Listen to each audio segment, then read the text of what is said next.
سلفائٹ episode 17۔ Screen پر اب ایک ہیرے کا ہار نظر آ رہا تھا جس میں بڑے بڑے 3 ہیروں کی جگہ خالی تھی۔ اب اگر ہم ان 3 گولڈ والے نیکلسز میں سے تینوں ڈائمنڈز کو نکال لیں جو ہم نے پہلے فٹ کیے تھے تو کیا اب یہ 3 گولڈ والے نیکلس قیمتی یا متبرک بچے یا نہیں؟ اگلی اسکرین پر اب تینوں سونے والے ہار میں سے تینوں ہیرے نکال لیے گئے تھے۔ وہ نظر آ رہے تھے؟ نہیں، کیونکہ پہلے ہی میں نے کہا تھا کہ قیمتی اور متبرک چیز ڈائمنڈ نہ کہ گولڈ۔ اگر وہی نہیں رہا نیکلس میں تو نیکلس کی کوئی قیمت نہیں رہی۔ خانم نے اپنے سوال کا جواب خود دیا تھا۔ اور اگر ہم ان 3 ڈائمنڈز کو اس نئے نیکلس میں فٹ کر دیں جس میں جگہ خالی ہے تو کیا اس نیکلس کی قیمت بڑھے گی؟ کیا یہ متبرک ہوگا؟ اب اسکرین پر وہ تینوں ہیرے اس نئے ہار میں جڑے نظر آ رہے تھے جس میں جگہ خالی تھی۔ جی بالکل ہوگا، کیونکہ اب یہ مکمل ڈائمنڈز کا نیکلس ہے تو قیمتی ہوگا نا؟ خانم کی سوالیہ نظریں آرجے پر جمی تھیں جس نے اس بات میں سر ہلایا تھا۔ That's great. اب غور کیجیے گا مسٹر آرجے کہ یہ جو پہلا ڈائمنڈ والا نیکلس تھا یہ وہ پیغام تھا جو حضرت آدم علیہ السلام لے کر آئے تھے کہ اللہ ایک ہے، اسی کی عبادت کی جائے، جو بہت خالص تھا۔ پھر اس نیکلس میں سے 3 ڈائمنڈز نکال لیے گئے، یعنی وقت گزرتا گیا، لوگوں کو گمراہ ہوتے گئے، وہ جو چیز اصل تھی وہ پیغام حقیقی تھا، وہ جہالت کے اندھیروں میں قیمت کھو گیا تھا۔ اب آپ ان 3 نیکلسز کو دیکھیں۔ یہ گولڈ والے نیکلس جن میں 3 ڈائمنڈز جڑے ہیں، یہ وہ 3 مذہب ہیں جن پر قرآن پاک سے پہلے کتابیں نازل کی گئیں۔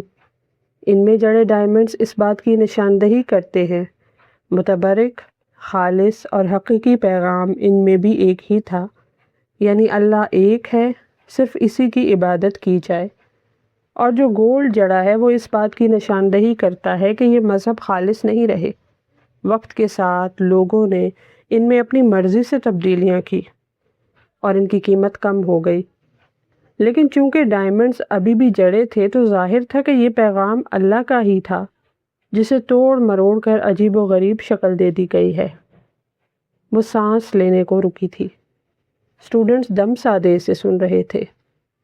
اب آپ اس نیکلس کو دیکھیں جو نیا تھا، جس میں ڈائمنڈز کی کمی تھی، اور وہ 3 ڈائمنڈز گولڈ والے نیکلس سے نکال کر اس میں ڈال دیے گئے تھے۔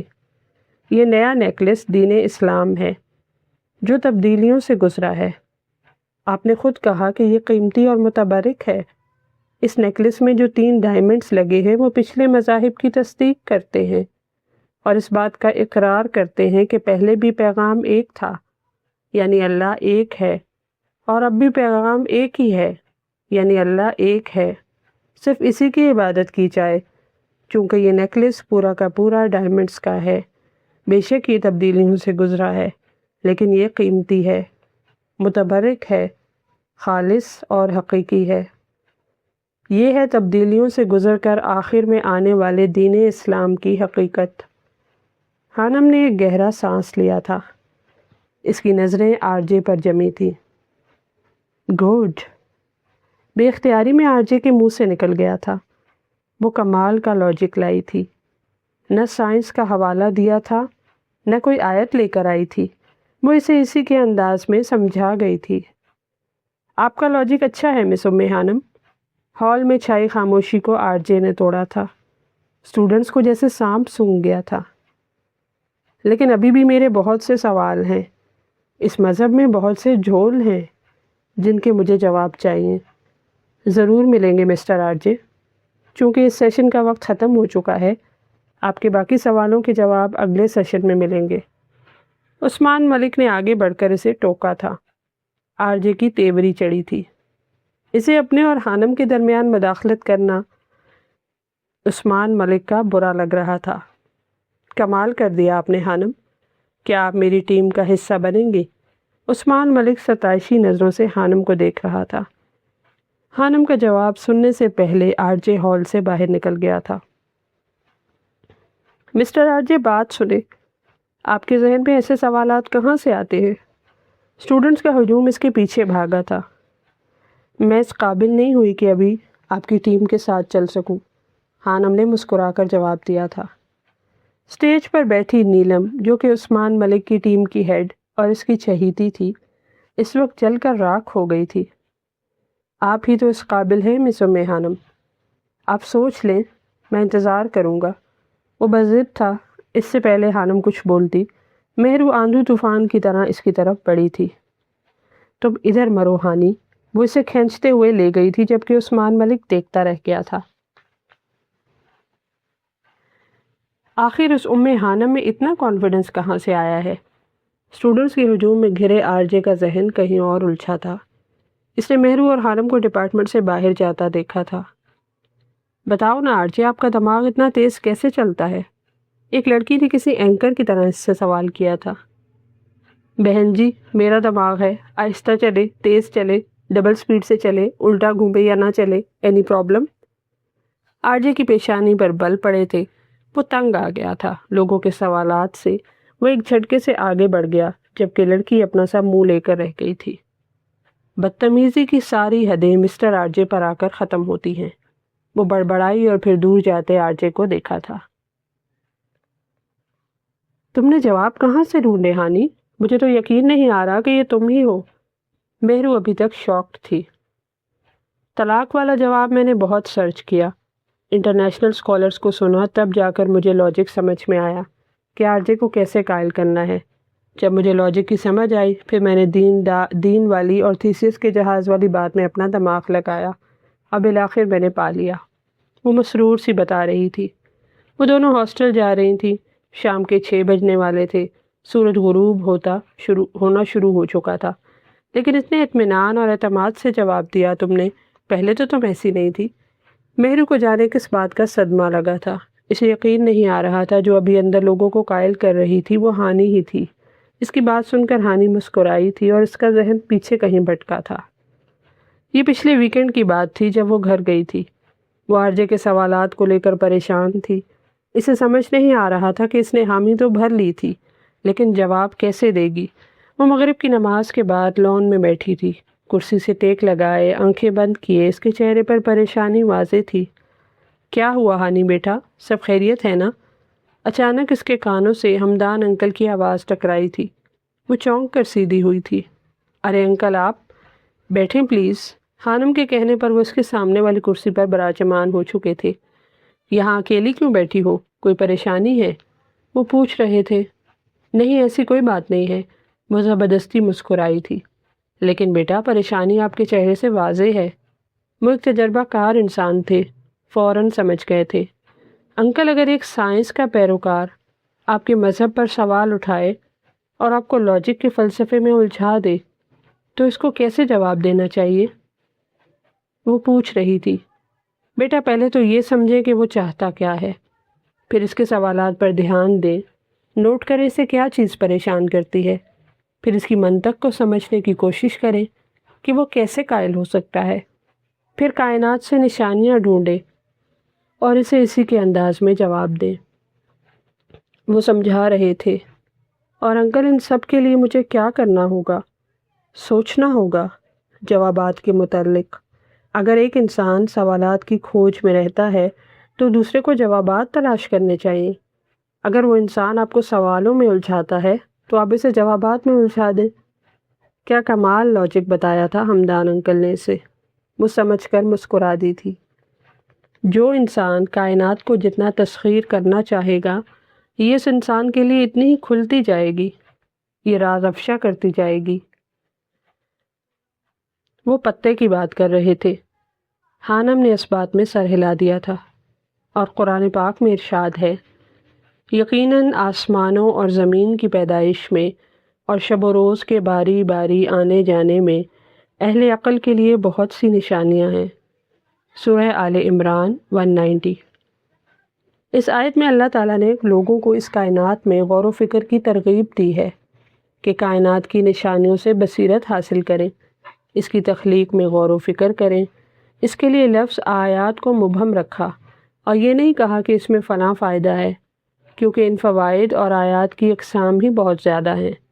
اس کی وجہ یہ ہے کہ اس کائنات میں ایسی محیر العقول نشانیاں ہیں جو دیکھنے والوں کو دنگ کر دیں۔ ان میں غور و فکر کرنے والے انہیں تسلیم کیے بغیر نہیں رہ سکتے۔ یہ نشانیاں متلاشیان حق کے دلوں کو اپنی طرف کھینچتی ہیں، اللہ تعالیٰ کے تمام اہداف کے متعلق روشن دماغوں کو متبنہ بھی کرتی ہیں۔ چنانچہ اس کائنات میں موجود اجرام فلکیہ اور اشیاء کی تفصیل کسی بھی مخلوق کے لیے شمار کرنا ممکن نہیں ہے۔ تفصیل تو کیا، کسی ایک چیز کی مکمل معلومات حاصل کرنا بھی ممکن نہیں۔ مختصر یہ کہ اس کائنات کے حجم، وسعت اور اس کا منظم نظام حرکت اس کائنات کے خالق کی عظمت، عظیم سلطنت، اختیارات اور وسیع قدرت کی واضح دلیلیں ہیں۔ روحان، نماز پڑھی آپ نے؟ ایک چھوٹے سے لکڑی کے ڈیسک کے پیچھے بیٹھے لمبی داڑھی والے مولوی صاحب نے 7 سال کے روحان سے پوچھا تھا، جو جانے کن خیالوں میں کھویا ہوا تھا۔ مولوی صاحب کے دونوں طرف بچوں کی لمبی قطاریں تھیں۔ بچے سر ہلا ہلا کر اور زور لگا کر اونچی اونچی آواز میں پڑھ رہے تھے۔ روحان ان تمام بچوں میں سب سے ذہین اور لائق بچہ تھا۔ وہ 4 سال کا تھا جب اس مسجد میں ناظرہ پڑھنے آیا تھا۔ وہ 1 سال میں قرآن پڑھ گیا تھا۔ وہ دوسرے بچوں کی نسبت کم گو تھا، اپنے سبق پر دھیان دیتا تھا۔ وہ قرآن پاک کے صفحات پر لکھے حروف کو غور سے دیکھتا تھا، جیسے کیمرہ کسی چیز کو سکین کرتا ہو۔ 2 سال میں اس نے دوبارہ قرآن پاک مکمل کیا تھا۔ اب وہ حفظ کر رہا تھا، لیکن اچانک وہ عجیب و غریب سوال کرنا شروع ہو گیا تھا، جنہیں سن کر کبھی تو مولوی صاحب حیران رہ جاتے، کبھی گھبرا جاتے اور شدید غصہ کرتے تھے۔ نہیں پڑھی، روحان نے اطمینان سے کہا تھا۔ کیوں نہیں پڑھی؟ آپ کو پتہ ہے نا اللہ پاک سزا دیتے ہیں نماز نہ پڑھنے پر۔ وہ سخت سے لہجے میں کہہ رہے تھے۔ لیکن کیوں سزا دیتے ہیں وہ؟ آپ تو کہتے ہیں وہ ہم سے بہت پیار کرتے ہیں، پھر سزا کیوں دیں گے؟ اس کا سوال مولوی صاحب کو خاموش کروا گیا تھا۔ کیونکہ وہ اللہ ہے، سب سے بڑا ہے، اس لیے۔ کچھ دیر بعد وہ بولے تھے، اللہ ہونے کا مطلب سزا دینا ہوتا ہے؟ اگر ہم اللہ بن گئے تو کیا ہم بھی سزا دیں گے؟ اور مجھے ایسا اللہ نہیں پسند جو سزا دیتا ہو۔ مجھے نہیں پسند، آئی ڈونٹ لائک ہم۔ وہ معصوم تھا، نہیں جانتا تھا کہ کیا پوچھ رہا تھا، کیا بول رہا تھا۔ چٹاخ کی آواز پورے ہال میں گونج گئی تھی۔ مولوی صاحب کے ہاتھ کی انگلیوں کے نشان اس کے نازک گال پر پوری طرح چھپ گئے تھے۔ وہ حیران سا مولوی کو دیکھ رہا تھا، جس کے چہرے پر وحشت چھائی تھی۔ تم بچے نہیں، شیطان ہو، شیطان۔ وہ اسے بازو سے پکڑ کر حویلی لے آئے تھے۔ مولوی صاحب کی پورے علاقے میں بہت عزت تھی۔ جبیل صاحب خود ان کا بہت احترام کرتے تھے۔ آپ کے گھر میں انسان کے روپ میں شیطان پیدا ہوا ہے سید صاحب، اسے یہاں سے دور لے جائیں اور آئندہ مسجد مت بھیجنا، باقی بچوں کو بھی خراب کرے گا۔ وہ غصے سے بولتے واپس جا چکے تھے۔ آپ نے کیا کہا تھا روحان بیٹا؟ عائشہ جبیل اس کی ماں نے پیار سے پاس بٹھا کے پوچھا تھا۔ روحان کی بڑی بڑی آنکھوں سے آنسو کا قطرہ ٹپکا تھا، جو اس کے پھولے گالوں پر پھسل گیا تھا۔ انگلیوں کے نشان اب بھی واضح تھے۔ انہوں نے کہا تھا اللہ نماز نہ پڑھنے پر سزا دیتے ہیں۔ میں نے پوچھا کیوں؟ انہوں نے کہا کہ وہ بڑے ہیں، اور پھر میں نے کہا کہ مجھے سزا دینے والے اللہ نہیں پسند، مجھے ایسا اللہ نہیں چاہیے۔ وہ روتے ہوئے اپنی ماں سے لپٹ گیا تھا۔ عائشہ جبیل کا دل پھٹ گیا تھا جیسے۔ اس کا سوال اتنا برا نہیں تھا کہ ایک معصوم بچے کو شیطان کا نام دے دیا جاتا۔ آج سے میں اپنے بیٹے کو پڑھاؤں گی، میں بتاؤں گی سب۔ وہ اسے لے کر کمرے میں چلی گئی تھی۔ ہمارے معاشرے کا یہی المیہ ہے کہ ہمیں ڈرایا جاتا ہے، دھمکایا جاتا ہے، اللہ کو سزا دینے والا بتایا جاتا ہے۔ ہمیں صرف یہ کہا جاتا ہے کہ نماز پڑھو، نہیں تو اللہ مارے گا۔ ہمیں اللہ کی محبت نہیں سمجھائی جاتی، بندے اور اللہ کا تعلق نہیں بتایا جاتا۔ وہ بچہ تھا، اس کے معصوم سوالوں کے جواب دیے جا سکتے تھے، لیکن اسے شیطان کہہ کر دھتکار دیا گیا تھا۔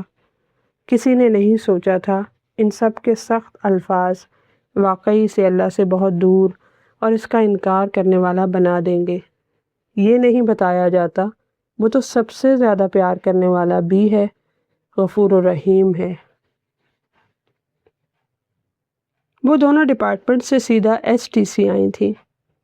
یہ اسٹوڈنٹس ٹیچر سینٹر تھا جو ہاسٹل ایریا میں تھا، جو ایک چھوٹے سے شاپنگ مال کی طرح تھا جہاں ضرورت اور پسند کی ہر چیز مل جاتی تھی۔ مہرو کو کچھ چیزیں لینی تھی۔ میں تھک گئی ہوں یار، ہانا نے ایک طرح بیٹھتے ہوئے کہا تھا۔ وہ ڈپارٹمنٹ سے وہاں تک پیدل آئی تھی، جو اچھا خاصا فاصلہ تھا۔ اچھا تم بیٹھو، میں چیزیں لے آتی ہوں۔ مہرو شاپ کی طرف بڑھ گئی تھی۔ رات کو STC پر اسٹوڈنٹس کا ایک میلہ لگا ہوتا تھا، ہنستے مسکراتے چہرے، وہاں زندگی دوڑتی تھی۔ اچانک ہانم کی نظر لڑکوں کے ایک گروپ میں بیٹھے RJ پر پڑی تھی جو سگریٹ پی رہا تھا۔ نشئی۔ ہانم اسے دیکھ کر بڑبڑائی تھی۔ اپنے چہرے پر کسی کی نظروں کی تپش محسوس کر کے RJ نے چاروں طرف نظر دوڑائی تھی۔ پھر ہانم پر اس کی نظریں رکی تھیں جو اسے ہی دیکھ رہی تھی۔ پھر RJ کے دیکھنے پر نظریں چرا گئی تھی۔ وہ سگریٹ کا دھواں اڑاتے ہانم کو دیکھ رہا تھا۔ دھوئیں کے مرغولے میں ہانم کا چہرہ کبھی دھندلا جاتا تھا اور کبھی واضح ہو جاتا تھا۔ وہ اسے دیکھ کر نہ جانے کس گہری سوچ میں پڑ گیا تھا۔ لفنگا، وہ اسے ہی تک رہا تھا۔ ہانم ایک جھٹکے سے اٹھی تھی اور پھر اس شاپ کے اندر چلی گئی تھی جہاں مہرو گئی تھی، جبکہ RJ ابھی تک سوچ کے زیر اثر تھا۔ ڈپارٹمنٹ میں مڈ ٹرم ایگزامز چل رہے تھے۔ سیمینار کو کچھ دنوں کے لیے ملتوی کر دیا گیا تھا۔ ایک ہفتے تک وہ بری طرح سے پڑھائی میں غرق رہے تھے۔ آج ان کا رزلٹ تھا۔ توقع کے مطابق RJ نے ٹاپ کیا تھا۔ وہ سب سے اوپر تھا۔ ہانم کو اس کے ٹاپ کرنے پر کوئی مسئلہ نہیں تھا، البتہ وہ حیران تھی کہ کبھی وہ کلاس میں آ جاتا تھا اور کئی دنوں غائب رہتا تھا، پھر بھی ٹاپ کر گیا تھا۔ البتہ ایک بات پر وہ شکر کرتی تھی کہ کبھی ان کی براہ راست بات نہیں ہوئی تھی۔ وہ سیمینار روم کے باہر ایسے ہوتا تھا جیسے اسے جانتا ہی نہ ہو۔ دسمبر کا دوسرا ہفتہ چل رہا تھا۔ سردی کی شدت میں اچانک ہی اضافہ ہو گیا تھا۔ لاہور کا درجہ حرارت 5 سے 4 ڈگری پر چلا گیا تھا۔ ہانم بستر میں دبکی بیٹھی تھی۔ باہر چلنے والی تیز ہوائیں اسے اندر کے رہنے پہ مجبور کر رہی تھی کیونکہ اسے حد سے زیادہ ٹھنڈ لگتی تھی۔ پوری طرح اپنے موبائل میں مگن تھی جبکہ مہرو کی آواز پر چونکی۔ ہانی چلو STC چلتے ہیں۔ ہانم کے لیے مہرو نے گویا دھماکہ کیا تھا۔ وہ ٹھنڈ سے مری جا رہی تھی اور مہرو کو STC جانے کی پڑی تھی۔ نہ بابا، بہت ٹھنڈ ہے، ہانم نے صاف انکار کیا تھا۔ یار چلو نا، ڈپارٹمنٹ سے آ کر کمرے میں گھس جاتی ہو، ہم کہیں باہر بھی گھومنے نہیں جاتے۔ مہرو منمنائی تھی۔ ابھی فرسٹ سیمسٹر ہے مہرو، 2 سال پڑے ہیں، گھوم لیں گے۔ ویسے بھی کہہ تو ایسے رہی ہو جیسے تم نے لاہور نہیں دیکھا۔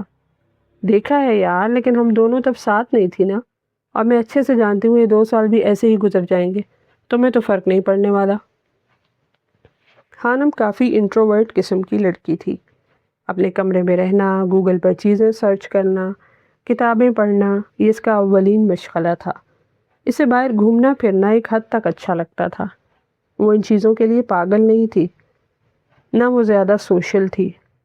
اس سے فرینڈز نہیں بنائے جاتے تھے، اور اس کا ثبوت تھا کہ پورے اسکول، کالج اور یونیورسٹی لائف میں اس کی کوئی فرینڈ نہیں تھی سوائے مہرو کے۔ وہ اکثر حیران ہوتی تھی کہ مہرو اس کی دوست کیسے بن گئی تھی۔ یہ شاید مہرو کی پیش قدمی تھی۔ وہ اپنے آپ میں مگن رہنے والی لڑکی تھی اور لوگ اسے اکثر بورنگ کہتے تھے۔ کل چلیں گے نا، ابھی تو شام ہو گئی، ویسے بھی باہر بہت ٹھنڈ ہے۔ اوہ شٹ، مہرو نے اپنے سر پر ہاتھ مارا تھا۔ کیا ہوا؟ ہانم حیران ہوئی۔ یار آج RJ کا انٹرویو تھا، میں بھول گئی۔ مہرو فوراً بستر کے اندر گھسی تھی اور لیپ ٹاپ اٹھا کر YouTube آن کی تھی۔ وہ اس کا انٹرویو کیسے مس کر سکتی تھی؟ جبکہ ہانم افسوس سے سر ہلا کر رہ گئی تھی۔ کیسے ہیں آپ مسٹر RJ؟ جیسا ہمیشہ سے تھا، وہ مسکرایا تھا۔ اور آپ ہمیشہ سے کیسے ہیں؟ اینکر نے دوبارہ پوچھا۔ جیسے ابھی نظر آ رہا ہوں۔ یعنی آپ بدلتے نہیں، ایک سے رہتے ہیں؟ اینکر نے تصدیق چاہی تھی۔ جی آپ کہہ سکتی ہیں، وہ پھر مسکرایا تھا۔ آپ پر چیزیں، موسم اور خوبصورتی اثر نہیں کرتی کیا؟ موسموں کا بدلنا آپ کی شخصیت پر کتنا اثر کرتا ہے؟ سوال موجود تھا۔ کچھ خاص نہیں، مجھے یہ سب چیزیں جلدی متاثر نہیں کر پاتی۔ کمال ہے۔ خیر یہ سب چھوڑیں، اپنا حقیقی نام بتائیں۔ مجھ سمیت یہاں بہت سے لوگ نہیں جانتے ہوں گے کہ آرجے کا اصل نام کیا ہے، اینکر نے پوچھا۔ روحان جبیل۔ لیکن لوگ مجھے آرجے کے نام سے ہی جانتے ہیں۔ آپ کی گرل فرینڈ آپ کو کس نام سے بلاتی ہے؟ میری گرل فرینڈز، اس نے گرل فرینڈز پر زور دیا تھا، یعنی کوئی ایک نہیں تھی۔ بریک اپ سے پہلے جان، بریک اپ کے بعد شیطان، اس نے ڈھٹائی سے کہا لگایا تھا۔ اور آپ کے پیرنٹس؟ آرجے تم ایک نمبر کے گدھے اور الو کے پٹھے ہو، تم سے زیادہ بے وقوف کوئی نہیں۔ سید جبیل کی آواز اس کے کانوں سے ٹکرائی تھی۔ لگتا ہے وہ آپ سے کچھ زیادہ ہی پیار کرتے ہیں، آرجے کو خاموش دیکھ کر اینکر نے پوچھا تھا۔ وہ کچھ ایکسٹرا ہی پیار کرتے ہیں۔ آپ کو گانے کا شوق کب ہوا؟ جب میں 6 سال کا تھا۔ آپ کی آواز بہت اچھی ہے، جادو کرتی ہے۔ آپ پروفیشنل اور آفیشیل سنگر کیوں نہیں بن جاتے؟ مجھے شوق نہیں، سنجیدہ سا جواب آیا تھا۔ تو پھر کس چیز کا شوق ہے آپ کو؟ گانے اور تیرنے کا، لوگوں کو تنگ کرنا، ان کا جینا حرام کرنا، یہ سب کہنا وہ شاید بھول گیا تھا۔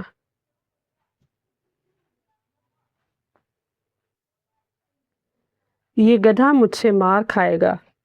سید جبیل کی آواز پر مدیحہ ایک دم اچھلی تھی۔ وہ حویلی آئی ہوئی تھی اور لاؤنج میں بیٹھی ٹی وی دیکھ رہی تھی جہاں آرجے کا شو چل رہا تھا۔ ارے چھوٹے بابا سائیں، آپ کب آئے؟ وہ ایک دم اپنی جگہ سے کھڑی ہوئی تھی۔ سید حویلی میں مرد عورتوں کا اور عورتیں مردوں کا خاص احترام کرتی تھی۔ بڑے بابا سائیں، چھوٹے بابا سائیں اور ہر شام آج تک مدیحہ کے کمرے میں نہیں گئے تھے۔ کوئی کام ہوتا تو پیغام بھیج کر بلا لیتے تھے۔ ایک آرجے تھا جو طوفانوں کی طرح آتا اور جاتا تھا، نہ کسی کا ڈر نہ لحاظ، سوائے سید جبیل کے جن سے وہ خار کھاتا تھا۔ یہ لڑکا نہیں سدھرنے والا، اللہ جانے اس کا کیا بنے گا، کرتا ہوں اس گدھے کو فون۔ وہ افسوس کرتے جا چکے تھے جبکہ مدیحہ ایک بار پھر سر چٹک کر انٹرویو کی طرف متوجہ ہو چکی تھی۔ سنا ہے آپ بہت موڈی ہیں مسٹر آرجے؟ خوبصورت اینکر نے اپنے سامنے شان سے براجمان آرجے سے پوچھا تھا۔ یہ شائننگ سٹارز چینل کا سیٹ تھا جہاں پر زیادہ تر نئی شہرت حاصل کرنے والے نوجوانوں کے انٹرویو ہوتے تھے۔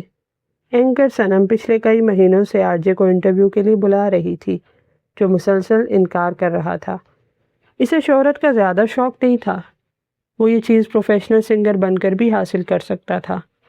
اچانک اس نے اب انٹرویو کے لیے ہاں کر دی تھی۔ نہیں، موڈی نہیں ہوں، لیکن میرے موڈ کا کوئی بھروسہ نہیں ہوتا۔ میں بہت کوئک رسپانس دیتا ہوں ہر چیز کا، شاید اسی وجہ سے لوگوں کو ایسا محسوس ہوتا ہے۔ وہ سنجیدہ سا بتا رہا تھا۔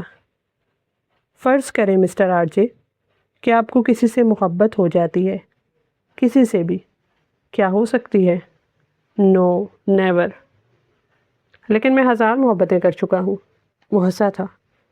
چلیں محبت چھوڑیں، پسندیدگی ہی کہہ لیں۔ کوئی آپ کو اچھا لگنا لگے اور آپ کو محسوس ہو کہ وہ ایک دھوکے باز شخص ہے۔ فرض کریں وہ آپ کے دل کے بہت قریب ہو جائے، فرض کریں وہ آپ کو چھوڑ جائے اور آپ اس کی یاد میں روئیں، کیسے لگے گا آپ کو؟ لڑکیوں کی فرمائش پر جو آرجے کی مداح تھیں، اینکر صنم اس سے محبت کے بارے میں بہت سوال کر رہی تھی۔ ہا ہا ہا، اینکر کی بات سن کر آرجے نے زوردار کہا لگایا تھا۔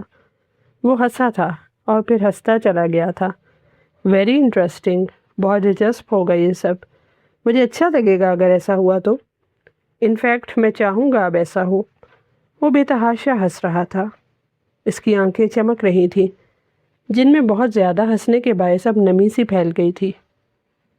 جس بات کے تصور سے ہی عام لوگ کانپ جاتے تھے کہ انہیں محبت میں دھوکہ نہ ملے، وہ اس بات پر کہے لگا رہا تھا اور کہہ رہا تھا کہ اس کے لیے یہ سب بہت دلچسپ ہوگا۔ لوگ حیران پریشان سے اس کا شو دیکھ رہے تھے۔ وہ اپنی سوچ میں سلفائٹ ہونے کا ثبوت دے رہا تھا۔ اینکر صنم جانتی تھی کہ آج کا یہ شو سپر ہٹ ہونے جا رہا تھا۔ ہو ہی نہ جائے اس ڈیش کو کہیں محبت۔ مہرو نے فل والیوم میں اس کا انٹرویو لگایا ہوا تھا۔ آخری بات سن کر ہانم بڑبڑائی تھی۔ یار ہانی، کچھ تو احترام کیا کرو، جانتی ہو وہ سید ہے۔ مہرو نے اسے ٹوکا تھا۔ ہاں تو میں نے کب کوئی گالی دی؟ میں نے تو بس ڈیش کہا ہے۔ اور جسے خود اپنے خاندان کا احساس نہ ہو، دوسروں سے کیا توقع رکھنی؟ وہ بھی اپنے نام کی ایک تھی، مجال جو بات مان جاتی۔ اللہ معاف کرنا، بس غلطی سے منہ سے نکل گیا۔